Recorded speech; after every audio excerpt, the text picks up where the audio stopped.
Good day, everyone. Today, our group will discuss market integration and its role in globalization. Have you ever wondered how a product made in one country can be sold in another country, or how companies can operate in different parts of the world? This is possible because countries and markets are becoming increasingly connected.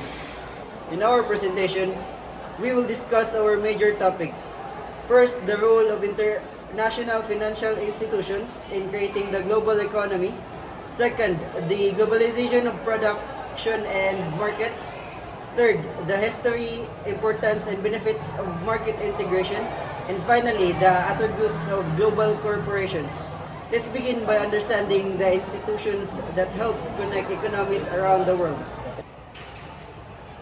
International Financial Institutions, or IFIs, are organizations created by groups of countries to help support economic development and stability. They provide different types of assistance, including loans, grants, and policy advice to governments and sometimes private businesses. Some of the most important institutions are the International Monetary Fund, World Bank, and World Trade Organization. The International Monetary Fund, or IMF, helps countries deal with economic financial crisis. It can provide financial assistance to countries experiencing serious economic problems. The World Bank focuses more on long-term development. It supports projects involving infrastructure, education, healthcare, and poverty. So how exactly do these institutions contribute to market integration? First, they help countries maintain economic stability. When economies are stable, businesses are more confident about investing and trading intentionally. Second, they support infrastructure and development projects. Better roads, ports, communication system, and technology make it easier for goods and services to make between countries. Third, they encourage international trade and investment. Because of this, companies can produce goods in different countries, sell products intentionally, and become part of global supply chains. However, market integration also has possible disadvantage. Countries that rely heavily on foreign loans may become dependent on external financing. Also, powerful economies and large corporations can sometimes have greater influence over global economic decisions. Therefore, IFIs can create opportunities, but countries must also manage the risk of global economic integration. Now, let's talk about the globalization of product. Globalization of product happens when a company distributes different stages of several across countries. Instead of making an entire product in just one location, companies choosing different countries based on factors such as cost, skills, technology, resources, and availability of workers. For example, imagine a smartphone. Its designs might be developed in United States. Some components could be produced in South Korea or Japan. The phone could be assembled in China, while customer supports may be provided by workers in Philippines. This creates what we call a global supply chain. The main goal is to make the production more efficient and competitive. However, this also means that countries become economically connected. If one important part of the supply chain experiences a major problem, production in other countries can also be affected. Another important concept of globalization of markets, unlike globalization of production, which focuses on products or mean, of markets focuses on where products and services are sold.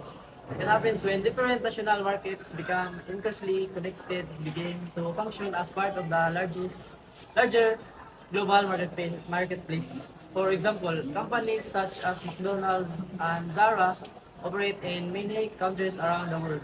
Their products may be similar across different countries, although they may also make adjustments based on local culture and consumer preference. Globalization of markets allows companies to reach millions of customers.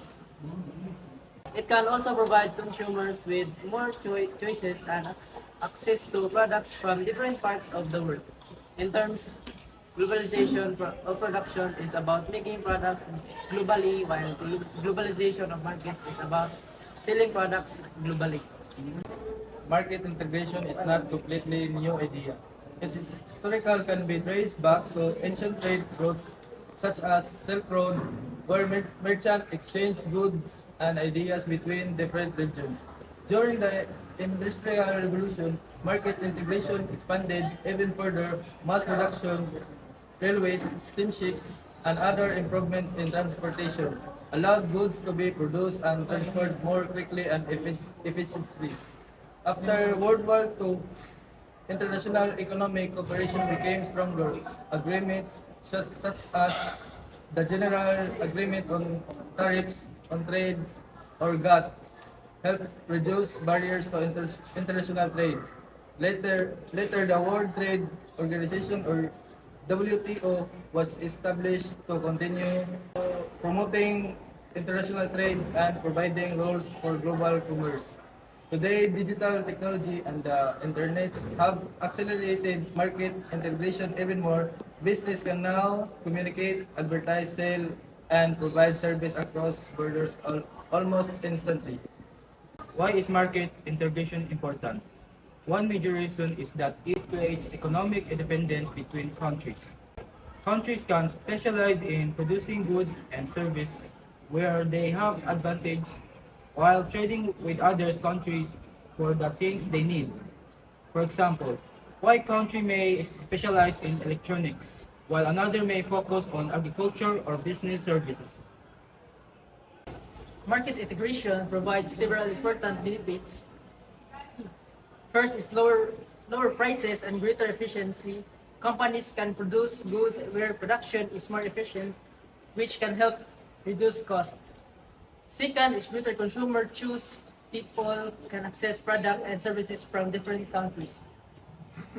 Third is job creation. International companies and industries can create employment opportunities in both developed and developing countries. Fourth is technology transfer. Countries can gain access to new technologies, skills, and production methods. Finally, market integration can contribute to economic growth by increasing trade, investment, and business opportunities. For example, the Philippines has benefited from international industries such as BPO services, manufacturing, and overseas trade. However, there is also a challenge. Countries can become vulnerable to global crisis. A financial crisis, supply chain problem, or major disruption in one part of the world can affect businesses and consumers in many other countries. Now let's discuss global corporations. Global corporations are companies that operate in multiple countries.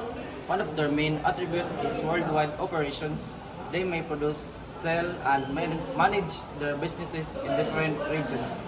Another attribute is their use of global supply chains.